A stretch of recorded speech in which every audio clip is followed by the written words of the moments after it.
We are students of the art of play, And we do this show called The Art of Play. a show for the players who ask why. I'm Vi. And I'm Gaia. Hey Gaia, what's in store for us today? So, building off of our previous episode where we softly alluded to this being the next topic, we're going to talk about game engines today. Now, a lot has been going down in the video game industry lately about game engines, and it's kind of become important for us to actually sit and talk about this for on sure. our game design show. Yes, and I brought up this episode because I didn't understand what was happening. Yeah. Like, I knew the issue, and I knew what the issue meant for players and a little bit about what it meant for devs, but I was like, I don't really understand why we need a game engine, Yeah. right? And so my first questions were like, before I understand this issue, what are we talking about? And I figured other people are probably in the same place, so Yeah. why not bring it up on the show? For those of you listening, this will be an episode about what's currently going down with Unity. But that's not all this episode is going to be, because there's a much bigger question that we as players need to ask, which is, why should we care? So as like a rundown for people to know what's going on, we're going to talk about Unity near the end of today's episode, but what generally happened is the current CEO of Unity announced that they would massively overhaul the monetization model for the engine. The engine used a general like flat fee to access the material, and then they announced a profit sharing model, which would go on top of the flat fee, not replacing it. And the way they implemented that model was, it was garbage. And this caused a massive uproar. So this really does ask us, or lead us to ask, why should we care? Like, what's going on? What is a game engine? What is a game engine? Why do we care? Yeah. So to give a bit of a roadmap for you as a listener, today we're first going to be asking the question of what are game engines? We're then going to be asking, what are some examples of engines? Let's kind of talk about what they do, how they're different, and why picking an engine is such an important decision in game design. We're going to be moving on then to why should we care about engines? You know, the real big question of the day. And we're going to conclude with a discussion of what actually just happened with Unity. I have covered a lot of the research for this episode, so I will be talking a lot. It's going to be a very meat-heavy episode, I think.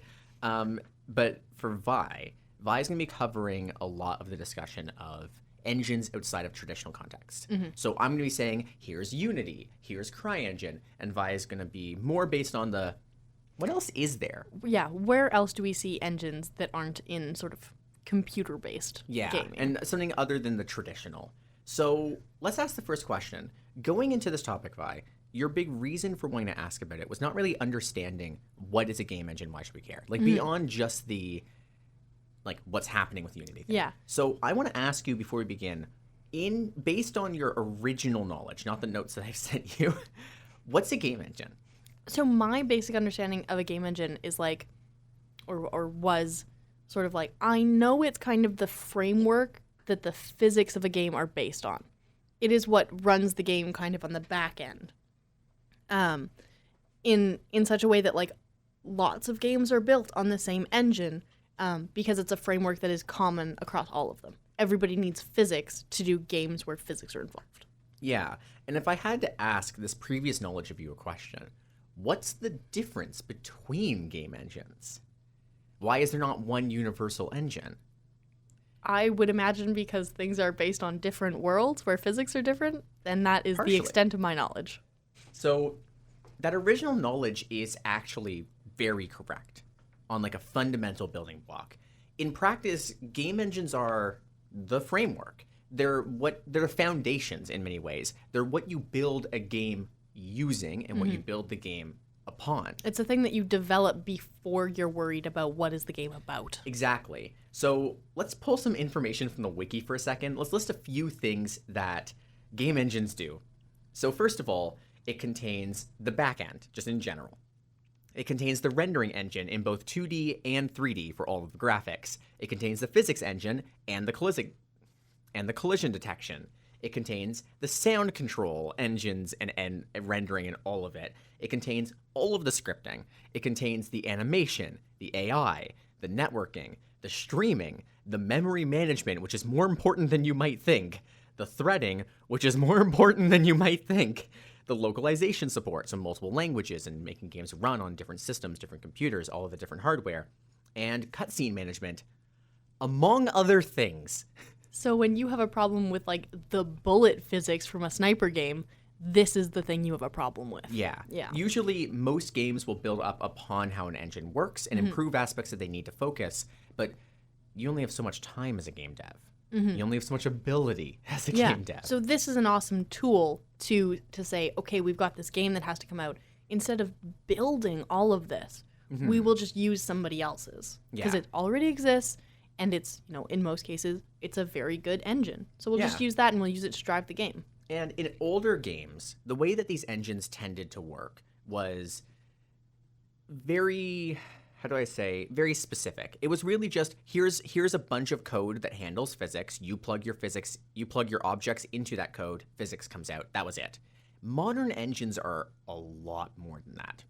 In modern day programming, modern engines include a visual development suite, a whole set of IDEs and programming environments, a large set of assets, tools, and music that you can pull from the beginning to begin making a prototype of your project. It includes documentations, examples, tips, and even more importantly, access to experts on just back-end development to help you fix problems you're facing or modify the engine or your game in a way to handle a back-end problem that specific engine can't do very well.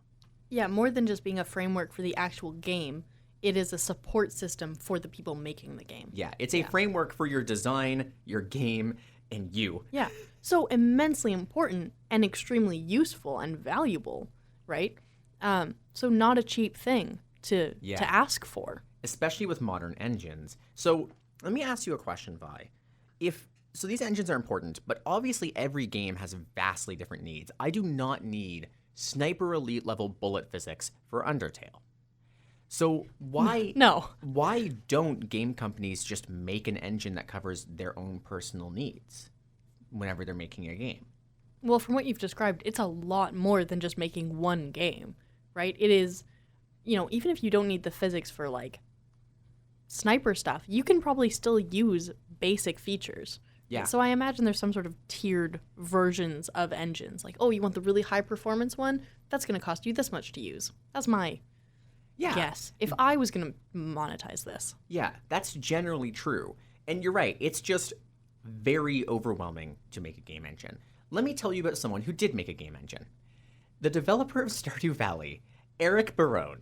Okay, so when you said I don't need it to play Undertale, I was like, you probably also don't need it for Stardew. And it's a bit weird. So Eric Barone, or Concerned Ape, made his own engine for Stardew based on what I've read. I only looked this up very shortly before starting this episode. Basically, it was like, there's no really good game that does exactly, or like engine that does exactly what I need. So I'll just program it myself in like Microsoft XML framework or whatever. And it worked, and it probably delayed development by about a year. And he has actively said he does not recommend anyone do that. Yeah. That tracks. His game was very specific, and he probably could have made it in Unity, to be quite honest. That being said, Unity was not a great choice for that game. There was no great choice for that game. Yeah. It's a very weird game. What I appreciate about Stardew is that it is such a standalone in so many ways. Yeah. Right? One guy, one game, no engine. No desk. No desk.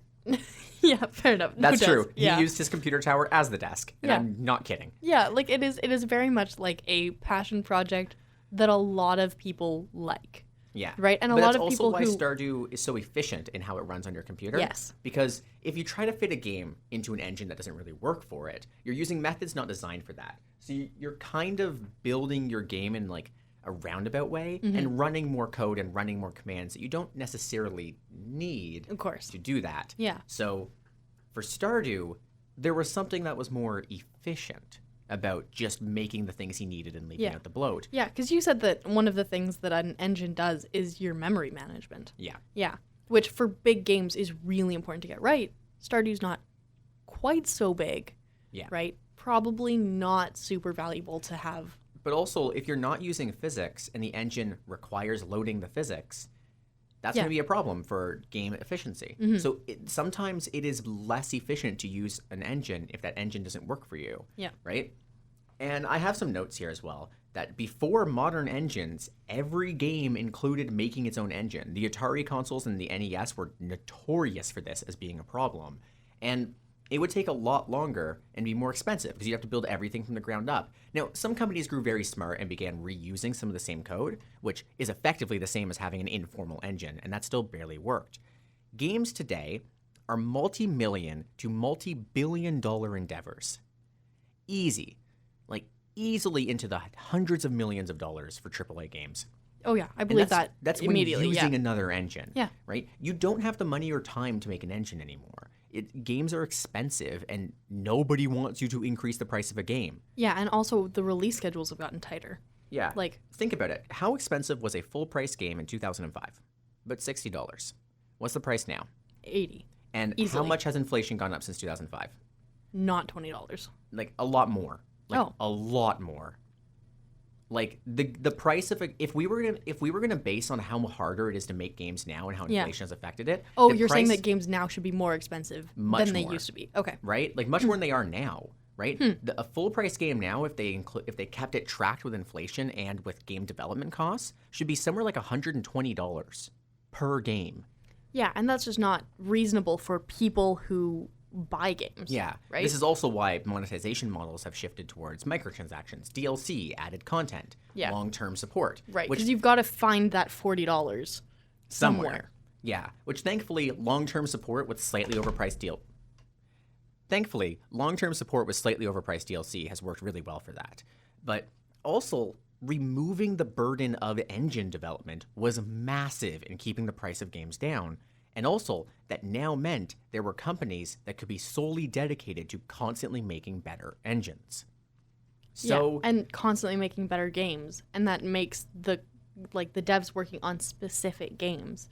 They have to do less work, and end games can happen faster. Yeah. Like it all makes a lot of sense. like the CryEngine team right now doesn't really make many games anymore, right? Crytek doesn't make many games. They made Crysis, including Crysis 3 back in the day, right?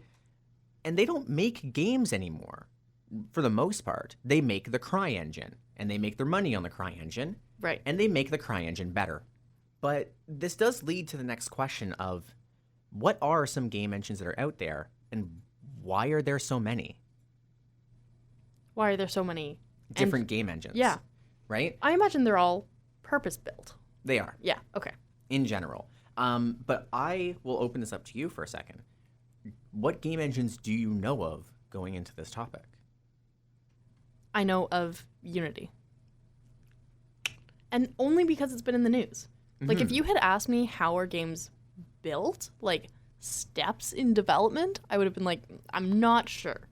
Bunch of people in an office building, computers. Pretty much. Pretty much. So let's talk about some engines that exist. Sorry, but I would have said like one building, maybe, right? Maybe, one right. one company, right? That collection of buildings. Not there's this other suite of people who are making a product that devs build a thing on. Yeah. Like I probably could have gotten there, but not until I learned about the whole Unity thing. Yeah. So let's talk about some engines that exist. And what I'm going to do for you, Vi, is I'm going to compare and contrast all of the engines that I talk about. So there are a lot of really good engines out there. The big names right now are, the biggest one is Unity, obviously. The second one is Unreal Engine, which I want to say is on Unreal Engine 4. The next is CryEngine. And then after that, you get into the slurry of purpose-built engines. So the first three that I listed are what we call generalized engines. They're designed to handle most games in some form. The first major one that I want to talk about is the first one that, if I recall, went free back in 2014 with a revenue splitting model, which is CryEngine. Now, I mentioned this earlier. CryEngine was produced by Crytek for the Crysis game. It's all in the name. Now, Crysis was known back then for being a beautiful game in terms of environment, foliage, the outdoor looks, and for using every ounce of your graphics card. Everything. It was a hog of graphical resources, which is why it's still a benchmark today for measuring how good a graphics card is. Cool. Can it run Crysis 3 on ultra settings? Nice. The answer is still, for most graphics cards, no. We made a 20 beefy game. Yeah. It's been 20 years. That's how good that game is. Yeah. And CryEngine gives you access to all of that. So what are some games made in CryEngine? Well, one really good example that people might know for having beautiful foliage is the Far Cry series. So especially Far Cry 3 and Far Cry 4, known for tropical style foliage and like beautiful environments. It's just occurred to me that there are not very many games made in tropical settings, but there are tons of games made in mountain settings for this reason. Yep. Yeah. But CryEngine is the engine for foliage. Why? I couldn't tell you. It's particularly what they needed to do in high amounts for the Crisis series, to have a lot of foliage, outdoor environments. Right, So they purpose-built. built an engine for it. Right. Another game that some people might know now is Kingdom Come Deliverance, which was a game based in the Holy Roman Empire in the 1600s where you're playing as just some random warrior in it. It's a weird game, huge fan of it. It's also known for many other first and third person action adventure games. If it looks like Far Cry and feels like Far Cry, it was probably built in CryEngine. Good metric. Yeah. Yeah. As said, it's most well known for its wild rendering and graphical abilities. They just managed to strike gold on their graphics engine. It was perfect. But where do you think this engine would do bad? So I've said it's really good at first-person action adventure. I've said it's really good at outdoor environments, foliage. What can't it do?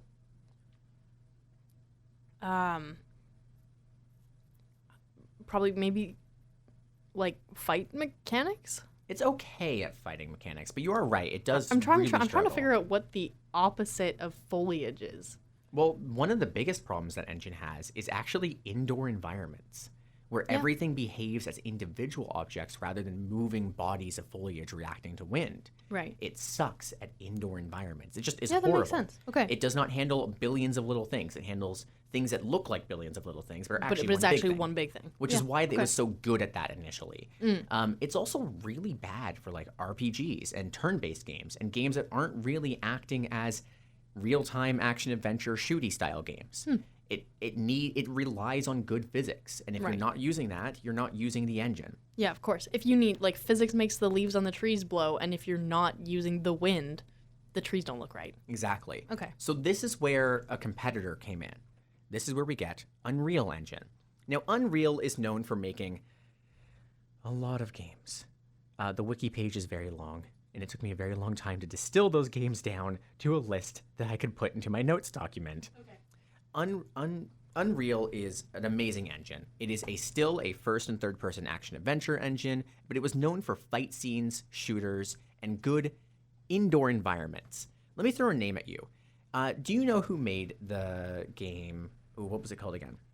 The little Wipeout style game about bean-like characters. That was like an MMO. Fall Guys. Sure. Okay. Do you know who made Fall Guys? No. So that was made by Epic Games. The developers, I want to say, of Ratchet and Clank or Banjo and Kazooie, or both. I have seen the Epic Games logo somewhere. Yes, so they run their own competitor to Steam right now. Right. So they're pretty big in the PC world. They also made Unreal Engine for the Unreal Tournament game series, I think it was called. Now, here's the thing. This has become the core engine of BioShock, Fortnite, Dragon Quest, the Final Fantasy VII Remake, and Borderlands. Do you know what's so cool is I can picture like the style of all of those games, and they're all related. very similar. Yeah. Yeah. Okay, that's really cool. So they're all made in Unreal. Unreal handles indoor environments. It does not handle foliage very well. It handles especially shooters. Action mechanics are amazing Unreal Engine. Yeah. It can handle a lot of movement simultaneously really well. And that's kind of what it was built for, right? It is also this free sounds to like use. the equivalent of you know when they say if you really like music, you should go find out who the producer of that particular like artist is, Yeah. or of that particular album, and then you should go figure out what they produced because you'll also probably like it. This feels very like that. It is if you very know much what like that. engine that game was built on, go figure out what else was built on that engine because you'll probably also like it. Yeah. So, in general, Unreal Engine's amazing. And the biggest reason why people love it is it's the way that it does its cost sharing or its profit sharing is it takes 5% of your game's revenue. Okay. So if you sell $1 million, they take 50,000 or something like that. Right. 5%. Yeah. Which So means- they're interested in making your game successful. Yeah. Yeah. So if your game is free, they don't get any money from it. Oh, cool. Okay. And they're just okay with that because the Because more they free games have- that use it, Yeah. those developers will probably become paid developers. Yeah, definitely. Right? Yep. So it works. That being said, there's a problem with Unreal that also exists for CryEngine. And that's that the Unreal Engine has a lot of code and a lot of things you have to build on top of. And you need to build on all of it. The way it's designed is you kind of have to touch everything to finish a project, which means one person can't handle that. And small projects aren't feasible in Unreal without really stretching what it can handle. That's where we get to Unity. Unity is by far the most popular engine of all time. There is no engine on the market larger than Unity. And it's really easy to use, and it uses a fee-based model. So here's how Unity works. For the student version and for the free version, it is free. And generally speaking, you're not going to be releasing products on either of those. You might be making small projects and like demos and proof of concept, but you're missing access to key features. There are two other versions though. There is Unity for game devs, which is $2,000 per person per year. So 100 devs, you're looking at $200,000 per year for a large game company. Right. Then there is Unity Industry, which is for non-game companies that are using Unity for other projects. Okay, this would be like using it to design real life things or Yes. running simulations on things where Yes. they're not coming up with a finished product. They just need a tool that is good at physics. Or it's coming up with like an engineering product or something that's not a video Yeah, game. that's what I'm talking about. Yeah. Yeah. And that is $5,000 per person per year, which is a lot of money. That number is insane. Yeah. Yeah. But who's going to need that except like NASA, right? Yeah, NASA, Lockheed Martin. Yeah. Like the big companies. It's generally an easier engine to use. The projects can start off smaller, and unlike the other engines, it uses an easier to learn language, C#, when the other ones use C++ as their primary programming language, which is a monster to learn. Just putting it out there, it is a lot as a computer scientist. If you're in computer science, you've probably learned it, but oh well. It's generally easier to approach, and therefore easier to finish as a small team or the small game. But it does lack in its ability for large projects. It just doesn't handle a lot of stuff at once efficiently.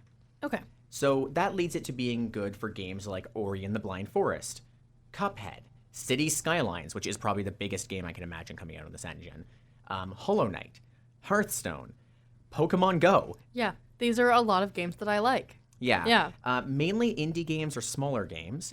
Also, Pokemon Brilliant Diamond and Shining Pearl uses Unity. Yeah, that's a fun little offshoot. It's for their graphics engine. Yeah. It also was used in, I want to say, Genshin Impact, Yeah, no, I did know that. which is Yeah. weird. But yeah, it also has some of the best support for mobile games. There is no better engine for releasing your product on literally everything than Unity. Right. If you were going to make a game where you wanted it available across the most number of consoles, this is the engine you would use. And Unity makes it the easiest to go from one console to another. So if you design for PC in CryEngine, it might be hard to take that code and say, now make it work in PlayStation. Because sometimes it just doesn't happen. Yeah. As far as I know, I haven't looked if you into were if you were gonna do, something that you wanted to work on a phone which doesn't have as much computing power as like a PC, you would use this guy. Yeah, exactly. Totally. Cool.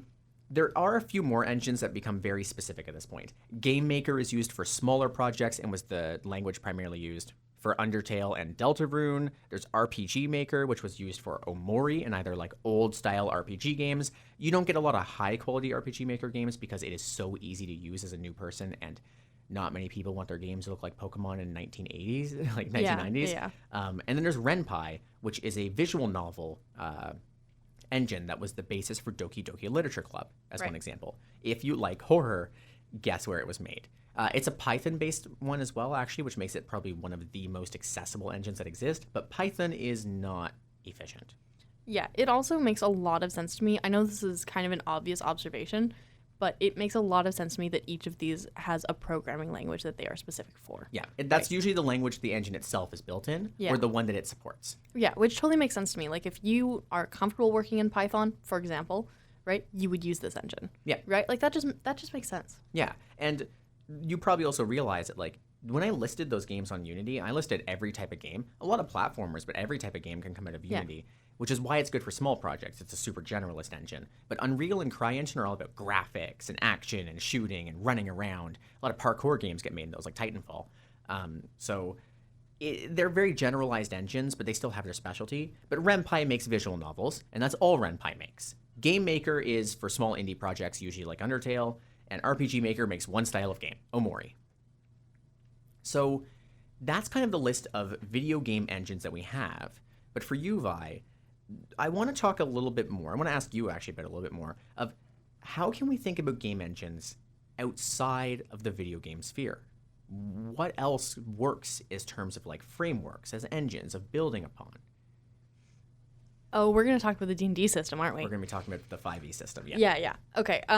So for those of you who don't know, D&D at one point, like Dungeons and Dragons, the big guy, at one point was kind of struggling with their sales and with their image a little bit, to be honest. Like they were this like second edition D&D and even third are so statistics heavy. Like the DM screen for second edition has like statistics for listening at doors. Like, and that's just from D&D's history as a simulation game. That is so specific. It's Wait, so what? specific. Listening No, I'm not. through doors? Listening through doors. Yeah, I'm not even kidding. Like stuff that is that specific. Like, how good can you hear through this door? And then it was broken down by like material. Like, is it a wooden door? Is it a metal door? Like, huh? Yeah. That sounds And then horrible. yeah, terrible game to play. Probably not. I mean, people played it, but I mean, it was fun, but it was a lot. yeah. But the thing was, it was the like, you play D&D because you enjoy statistics and simulation, and at the heart of it, you kind of like math, right? Like, so you're a nerd. you're a big nerd, right? This is the game that kids got bullied over playing, right? Like, You're not supposed to say that. I'm sorry, but that was the game, right? You're right, though. You're Like, right. that- That was the game that got them bullied. Yeah, like that was it, right? This is the version they're playing in Stranger Things.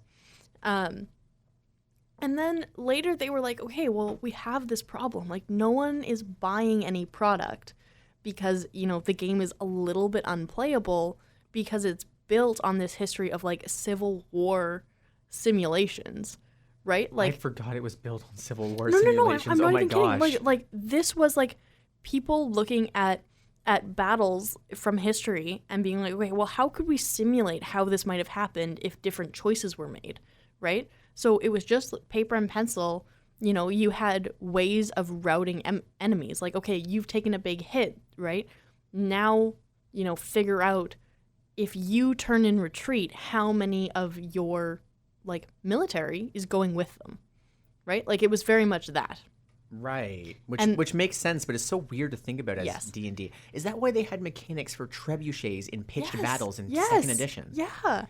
That answers so many questions. Doesn't it, right? Oh my Okay. gosh. And because it's built for big scale stuff, right? Yeah. And then you get Gary Gygax sitting behind the file folder in his basement, so he had a group of people who were sort of making decisions and running the simulation with them and then consulting him on decisions. So he was very much like not at the table. He was this other thing, this like external mechanic that was consulted against, which is why like when we talk about D&D today, we talk about like DMs playing a fundamentally different game. Because Because- Gary Gygax was playing a different game. Because he was playing a different game. He was sitting over there in the corner, thinking. And then the players would make decisions amongst themselves and then say, this is what we're going to do. And then he would be like, this is what happens because of your decision. Oh my god, what? But built on this history of, like, Civil War, like, melee battle. Right? Okay. Oh my god. Okay. Okay, I see. So now you have like kind of second and third edition, and you're looking at it going, God, this game sucks. Like what? What do we do now? Like this is almost unplayable. And like you need to be a special kind of yeah, nerd. you got to be a special kind of nerd to play this game. What in the world do we do? And so they went, let's ask the community. So they released, I think it was 4.5, and it was a system of mechanics. It was essentially a game engine,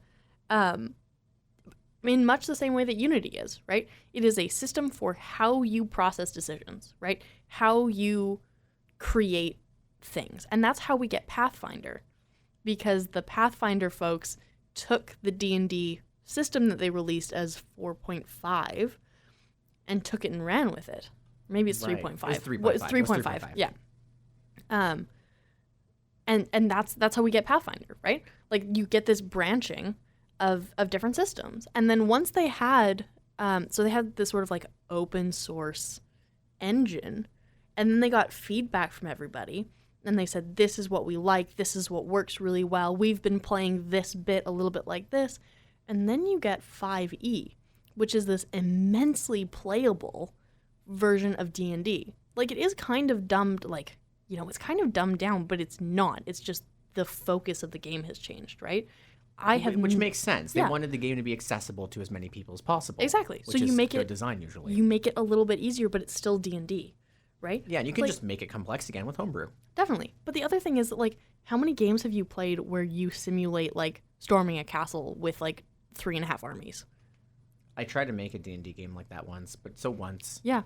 Like, once. Like, that is hardly the thing that you do all the time, right? Right, yeah. And if you're going to play something that is bigger than that, yeah, maybe you go borrow some, like, 2nd edition mechanics, or you just go, hey, 5th edition, what do you have? How do you think I right? got the trebuchet table? Yeah, 2nd edition, right? Yeah, just went back and read the book. Yeah, absolutely. And that makes a lot of sense, right? And that kind of exists in other tabletop RPGs, right? There's different systems, like the D6 system, which was published by West End Games, which allow you to build other games without having to think about, well, how does the math work on this, right? Okay, I have a game where I want to play, like, you know, I want to play a game that's like Stranger Things, right? I have a theme, I kind of know how I want it to work, but I don't want to design a system of rolling dice to make sure that that makes sense. So we can use somebody else's framework to make that game in the same way that a Unity engine does. Yeah, exactly. And this is where a lot of homebrew content as well for 5e comes from. 5e is such a good base now, and the previous ones were too, but 5e is so... It's so malleable. I was going to say generic. I'm not going to lie. Yeah, well, I was just thinking, like, if you look at the amount of kinds of games that are played with 5e, like, if you just look at the, like, at the different sort of stories that have been told with 5e, like, even just flip through, like, the different seasons of Dimension 20, right? Yeah, Like, yeah. like, Tiny Heist versus A Crown of Candy are two wholly different feels, right? They're just different games Well, at and this then point. and then we get additions like A Court of Fey and Flowers, right? Which is like a sort of Pride and Prejudice Regency, Yeah. but fantasy game where they've borrowed mechanics from other things, but it's still like based on 5e. They still made character sheets in 5e and then just Yeah. added more stuff to it. So 5e is such a good base, and most people use the 5e base system to build upon, change aspects that they might need changed if they do, but otherwise just build what they want out of it. D&D is not a game, it's a game engine. It's an instruction set for how to make a game. Yes, and the fact that they have like the D&D official lore is actually just built on 5e because That's just Crisis. that's just Crisis. Like, you don't have to play in the world of Faerun. Faerun Yeah. to play D&D, and I think a lot of us don't. Like, I think I'm the only Faerun primary DM I've ever met. you're the only Faerun primary DMD I have ever met. Yeah. Yeah. Like, and that's just because I really like the official lore. Like, the Sword Coast Adventurer Guide is straight up my favorite book, which Yeah. is wild because it's a really bad book. I just like it. Well, reasonable. Like, sometimes there's things that we resonate with that, like, even if they're categorically bad, they're still okay. I am calling your choice in gaming bad here, but I want you to know I do it Don't with worry, I I do it call it bad with too. care. So, D&D in and of itself is an engine. A framework that you build upon to build a game is a game engine. And nothing exists behind D&D. There's no D&D engine that's not just 5e. Because the back end of 5e is paper and pencil. Yes. And that's it. It is the foundation to build a game. It's a game that is a game engine. Yes, thinking of D&D as a game engine is very fun because like the support for the back end of a paper and pencil game is Reddit. Yeah, Like community forums. yeah, like being like, we've encountered this situation where like this spell is supposed to have this effect, but this, where do we make the call on it? yeah. Yeah. So you get like community forums for like the back end support, but also just you're building a game and you take the things you want, and it literally says in the book it's the DM's choice on what happens and what doesn't. Yeah, part of the engine is DM has last say. You can choose what parts of the engine you keep and what things you have to build yourself. Yeah, you can play with Rule of Cool if you want, or you can stick to the rule books. Like, You can whatever. build your own rule book. Yeah. That's just Pathfinder, honestly. Yeah. No, that's what I'm saying. It is. Like Like yeah. it literally is. Yep. So I have a question for you, Vi. Now that we understand what an engine is, and the fact that an engine is a lot more than a computerized program for nerds at their tables for 3 years, I'm not wrong. No. I see you smiling, but I'm right. You're correct. Yeah. So- getting bullied at recess Why should we care about about D&D? the engines or engines. in general? Well, like if you think about it from just a process standpoint, that's the first decision you make. When Yeah. you've like, I've got an idea for a game, the first question is like, how is that game gonna run? Step 1, think of a game. Step 2, pick an engine. Yeah. Step 2, do you need a visual novel or do you need it to run really good graphics? Could you make Doki Doki Literature Club in CryEngine? Yeah. Yeah. Imagine action adventure shooter style Doki Doki. Like, yeah, it is step 0, think of a vague concept for a game. Step 1, How does it run? how does it run? Do you Yeah. need to build your own engine from scratch, or does one exist you can use? Yeah. Do you need the source engine because you want to make something like CSGO or Yeah. Dota, which are made in the same engine? Yeah, this feels a little bit like choosing an operating system. It's very when similar. you're buying a computer. Like the first choice when I made to replace my laptop was like, okay, I need a new laptop. Great. Mac or other, Yeah. right? And you Like- eventually went with Windows because it's just Yeah. such a good default. Yeah. Well, and also like because it ran the stuff I needed it to run, and that's the choice you make with an engine. Yeah. So it matters not just because it's the framework, but because it's early. So let me ask you another question. I am a game developer. I'm 1 year into the 3-year development cycle, and something has happened that made me need to reconsider my engine decision. What happens? Chaos, I imagine. You burn the whole thing down and start over. Yeah, there are two options. Continue with the same engine and suffer, Yeah. or go to a new engine where you have two options. Try to port your game over, cry, and build it from scratch, Yeah. or start off building Building it from scratch. Yeah. If you run into a problem with your engine, you're starting over. Yeah. Yeah. So it's very important to understand that when a game developer has picked an engine, that's it. There's a decision made that can't be undone, that has cost a lot of money, a lot of time, and a lot of effort. Let me tell you about what happened when Toby Fox, developer of Deltarune and Undertale, attempted to, for Deltarune's Chapter 3 and 2, change engines from GameMaker. Tell me. Well, he managed to almost port the game over, ran into problems for a full year. I'm not kidding. A year of porting on a game that had a year of development at that point.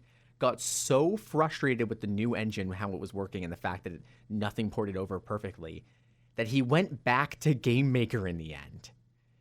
He decided not to change engines after a year of work, which is why Deltarune's Chapter 2 and 3 took so long to make. Yeah, well, I imagine at that point you don't want to start from scratch. You've got all of this work. Yeah, Like, and it if- ported over wrong was Yeah. a huge issue. And if it doesn't work, you need to go with a thing that works. Yeah. Yeah. So let's think about a few things. You have a game on an engine, and the engine has decided it's not going to support Mac. Can you release your game on a Mac at all?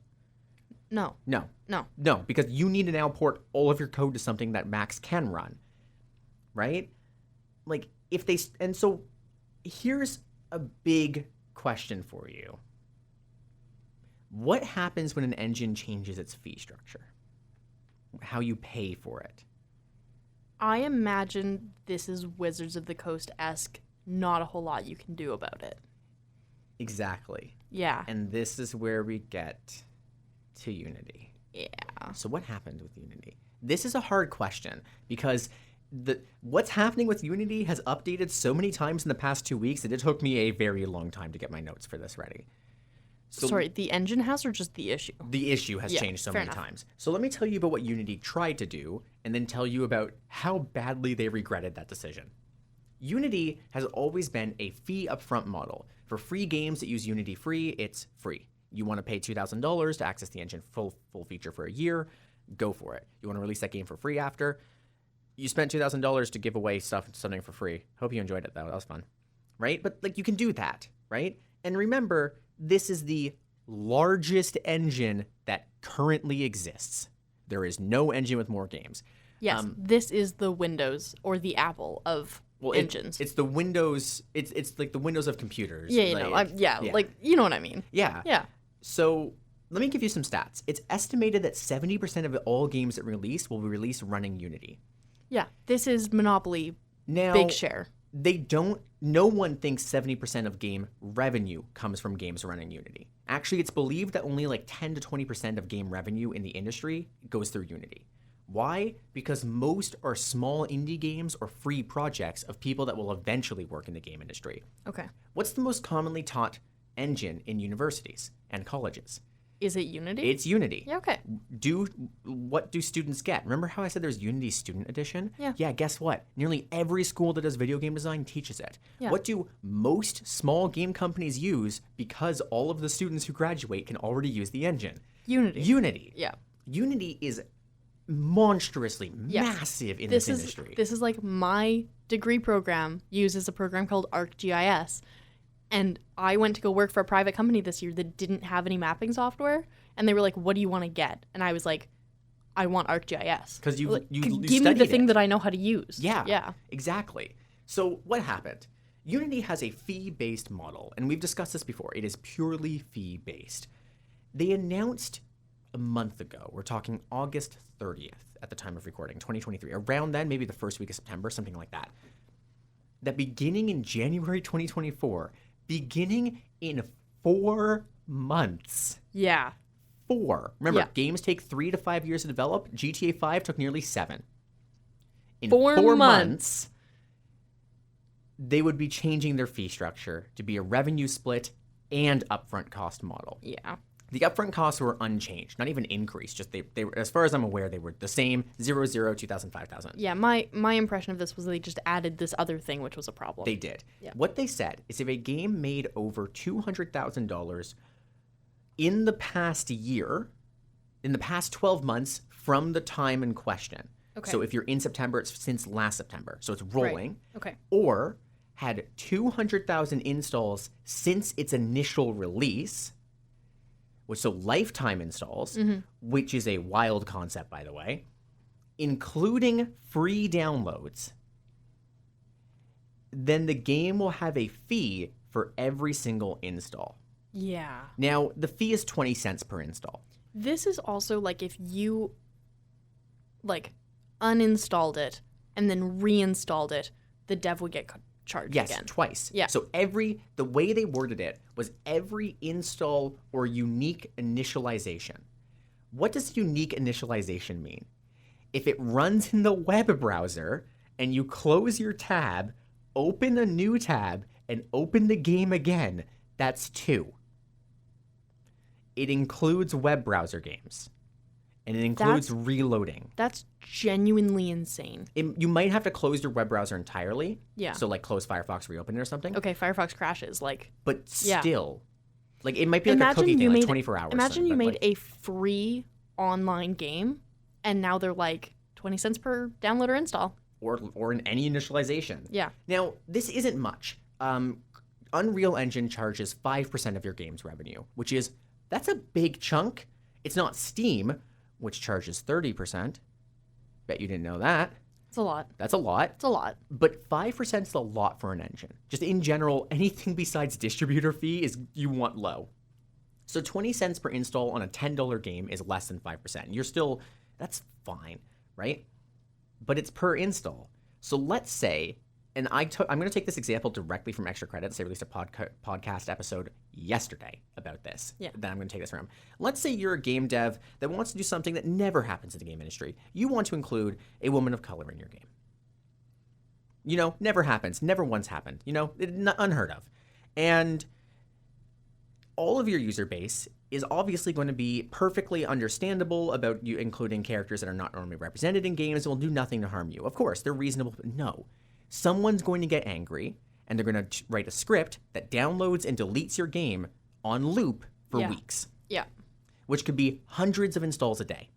Yeah. So that one person... As soon as one guy has a problem with whatever issue you've made for them, for that one guy, he can cost you an exorbitant amount of money. And let's say Unity has a system to count unique downloads. How does that system tell if it was pirated or not? It can't. There's no way for Unity to tell easily. There are tricks, don't get me wrong, and every developer would force Unity to implement those tricks immediately. But based on when developers asked them what happens about pirated games, their answer was, oh, well, pirated games are going to charge you the fee anyways. So they don't even get the money. Someone who didn't even pay you for the game is costing you money. And here's the worst part. This change was retroactive. So what does that mean? That means if you had hit 200K in the previous year prior to the start date, or 200,000 installs prior to the start date, and your game was released prior to the start date, then any download past January 1st, 2024 will count. Meaning if you've already hit the revenue limit, you'll get charged on every download starting January 1st, which is wild. Yeah. Yep. Like, imagine you had a student project that was released and was like kind of successful, right? Something you made, had out there because you were like, yeah, and then other people can download it and see what my work is like, and now you're getting charged for it. imagine if you forgot that you made the game. Yeah. Yeah, imagine you forgot that it was still available to people. Yeah. Yeah. Right? Or what if you put it on a site where you can't make it unavailable? Like you can't remove it from the site without a copyright takedown notice. Now, let's say that someone did that install and uninstall loop using a script. What can the game dev do to talk to Unity to fix this? The answer was to actually talk to Unity about each individual case by submitting a complaint to the fraud department in Unity. Yeah. Which is going to open it as a specific case Every for time. each download. Which is, well, not for each download, for each user, each like IP address. Yeah. Which is still wild. Yeah. If you used a bunch of different IP addresses to do it. Yeah. Yeah. So here's the thing, right? Like if you had a problem with a game and made a script and then you released the script to other people and a bunch of people ran this script because they had a problem with an update, you're done. You're done. That's it. No, and not just you, like, that game. You, the person. Yeah. Like, could easily This go could bankrupt on bankrupt you this. so easily. So easily. Right? And here's the thing, and this might really help you understand why the CEO made this decision. Now, I don't think it was the CEO. It was one of the presidents of Unity currently. Used to be CEO or president or something of EA. And during that time, he suggested in online multiplayer games implementing an up to $1 fee to reload your gun in EA games. Oh my god. Oh my goodness. This is, again, like, it just feels like someone who is... This is that intersection of, like, somebody who is not part of the gaming community, and I'm not saying the gaming community is, like, exclusive to, like, hardcore gamers. No, but someone who just doesn't play games who for just fun. isn't connected at all, and is making a choice that they think based on nothing. It's kind of like, and Like, this is it's gonna gonna sound wild, work. It's kind of like I saw an image yesterday that the CEO of X, formerly known as Twitter, didn't have Twitter on her home screen of her phone, but did have Facebook. Yeah. It's like, you're just so not, like, you need to be informed about things before you can make decisions on them, right? And your informing And comes you're- from someone else for So everything. If your information on the thing that you're in charge of, it comes from other people, there's, like, this is bonkers to me, and it's happening everywhere. Yeah. Yeah. And so here's the thing with Unity. They have been, since this has come out, massively trying to retract their statements. But they made another mistake. They, I think, and this is like a huge I think, told their social media team to go respond to comments asking questions and answer them, and didn't give them enough information. Because if you scroll through the comments on the announcement, there are contradictory answers from the Unity team to the questions from the developers. This doesn't surprise me even a little bit. Which is hilarious, but also legally probably not very good for Unity. Yeah, I mean, I don't know how legally binding a Twitter comment is, but... Yeah, but also, like, again, this retroactive thing that is happening with Unity is particularly bad. Because can you implement fees like that retroactively? And, like, very seriously, can you? Because here's some other games and companies that have used Unity. Remember, I mentioned Genshin Impact, which means the Chinese government. I mentioned Pokemon Go, but also Pokemon Brilliant Diamond Shining Pearl both used it, as well as other Pokemon mobile so games. Nintendo, one of the biggest game developers ever. And Pokemon Company, which is also one of the biggest developers ever. What were some of the other games that I listed that use Unity? It's somewhere here in my notes. Yeah, Cuphead, which is like a small team, and City Skylines, which is Paradox Interactive, one of the largest game companies that exist right now. I think there are multiple games released by Sega that use Unity. Hey, sorry, I just need to... Like, Fortnite is in here. Fortnite is in there, right? You're Fortnite right. is Fortnite's in here. Fortnite, one of, like, a hugely popular game, is in here. Yeah. Yeah. Which, and not to mention Final Fantasy VII. Like, I also got some notes from how other devs responded. And I want to conclude our episode with this, because this is really funny, and I've not sent it to you. Oh. So, Inner Sloth, the devs of Among Us, made the statement, "We use Unity to make our games. This would harm not only us, but fellow game studios of all budgets and sizes. If this goes through, we delay content and features our players actually want to port our game elsewhere, as others are also considering. But many developers won't have this time or means to do the same. Stop it. WTF." Yeah.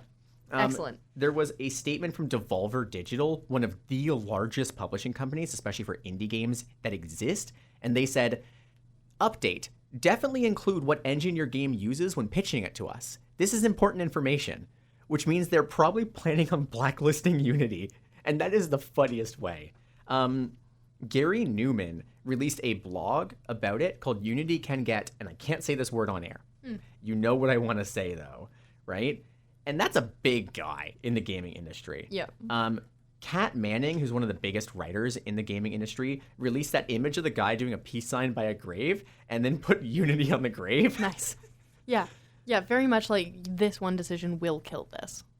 Megacrit, the developers of Slay the Spire, have made a release on it saying that they were making a new game in Unity in their past 2 years in development of it.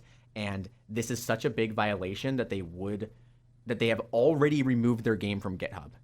Sick. Right? And they're either going to port it or take legal action, probably. Yeah. Right?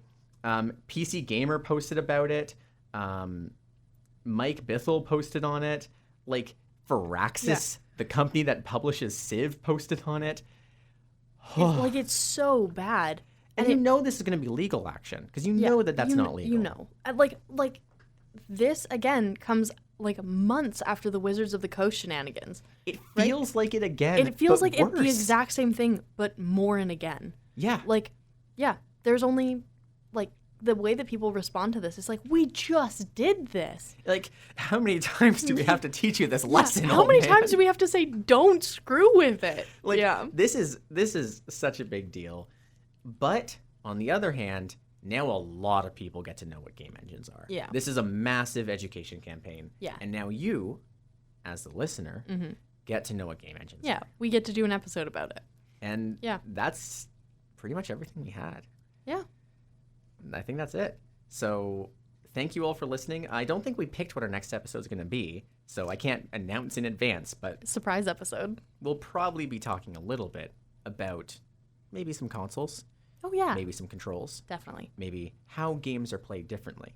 I'm thinking that'll probably be our next topic. We record these in batches. Yeah. So...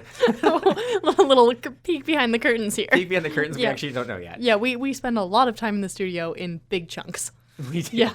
So thank you all for listening, for taking this time to learn about the weird world of game engines with us and why you should actually care when discussions of game engines come up.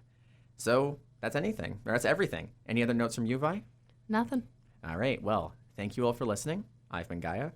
I've been Vi. And we'll see you next time. Have a good one. And that's it for today's episode. But what if you wanted to listen to more? Well, our new episodes come out every Thursday at 9 p.m. Atlantic, and there are 3 different ways that you can listen. If you're in the Fredericton area of New Brunswick, Canada, you can listen live on CHSR 97.9 FM through any of your radio services. If you're not in this region or you prefer using the internet, you can tune in on chsrfm.ca at the same time, 9 p.m. Atlantic. As well, we release all of our episodes on a number of podcasting platforms online, including Spotify, Apple Podcasts, and more. So if you wanted to, you could go back right now and listen to Season 1, where Vi and I do a deep dive into the fundamental concepts of game design, rather than the hardware they'll be taking up this season. Anyways, thank you for listening, and have a good one.